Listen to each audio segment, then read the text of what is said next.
Hello Mayya, ಹಾ hello ಹೇಳ. ಗಣಪತಿ ಹಬ್ಬಕ್ಕ ಮೂಲಿ ಮನೆ ಬಸಣ್ಣ ಕಡೆ ರೊಕ್ಕ ಇಸ್ಕೊಳಕ್ ಕಳ್ಸಿದ್ದಾನಿ. ಹುಸುಳೆ ಮಗ ಕೊಡವಲ್ ನೋಡು. ಹಾ ನನ್ನ ಹೆಸರು ಹೇಳಿದಿಲ್ಲ ಹಂಗ. ಬೆಲ್ಲ ನಿನ್ ಹೆಸರೇ ಹೇಳಿದನಪ್ಪ ಅವಂಗ. ಆದ್ರೆ ಬಿ ನೀನ್ ಕಿಮ್ಮತ್ತ ಕೊಡವಲ್ಲವ, ನಿನ್ನ ಬಾಳ ಹಗರ್ ತಿಳ್ಕೊಂಡನವ. ಹಾ ನಾವುನ ನನ್ನ ಹಗರ ಗೊತ್ತು ಬಿಡುದಿಲ್ಲ ಅವನು.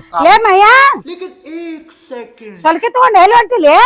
ಅಜ್ಜಿ ಆ ಮೂಲಿ ಮನಿ ಬಸ ಅದನ್ಲ, ಗಣಪತಿ ಹಬ್ಬಕ್ಕ ನನ್ನ ರೊಕ್ಕ ಕೊಡ್ತೇನೆ ಅಂತ ಹೇಳ್ತ. ನನ್ ದೋಸ್ತ್ ಆಕಾಶಿಗ ರೊಕ್ಕ ತರ ಕಳ್ಸಿರ ಅವ್ನ ಮುಂದ ನನ್ ಕಿಮ್ಮತ್ ಕಳದ ನನ್ ಹಗರ ತಗೊಂಡ್ ನನ್ ಬಡ್ಡಿ ಮಗ ಅಲ್ಲ ಅವ. 2 ನಿಮಿಷ ತಡಿಯ. ಇತ್ತು ಇಟ್ಟಂಗಿ ಕಿಶಾದಾಗ ಇಟ್ಕೊಂಡು ಹೋಗ. ಅರೆ ಅಜ್ಜಿ ಇಟ್ಟಂಗಿ ಪಟ್ಟಂಗಿ ಯೂಸ್ ಮಾಡೋದಿಲ್ಲ, ಎದುರುಗಡೆ ಇದ್ದವ್ ಡೈರೆಕ್ಟ್ ಕೈಕಾಲ ಮುರಿತೇನೆ. ಮಗ ಆ ಇಟ್ಟಂಗಿ ನಿನ್ ಹೊಡ್ಯಾಕ್ ಕೊಡಾತಿಲ್ಲ. ಮತ್ತ ಆ ಇಟ್ಟಂಗಿ ಕಿಶಾದಾಗ ಇಟ್ಕೊಂಡು ಹೋಗ, ಇಲ್ಲ ಅಂದ್ರ ಹೋಗುವಾಗ ಗಾಳಿಗೆ ಹಾರಿ ಹೋಗಿದ್ವಿ ಊರ್ ಬಾಳ.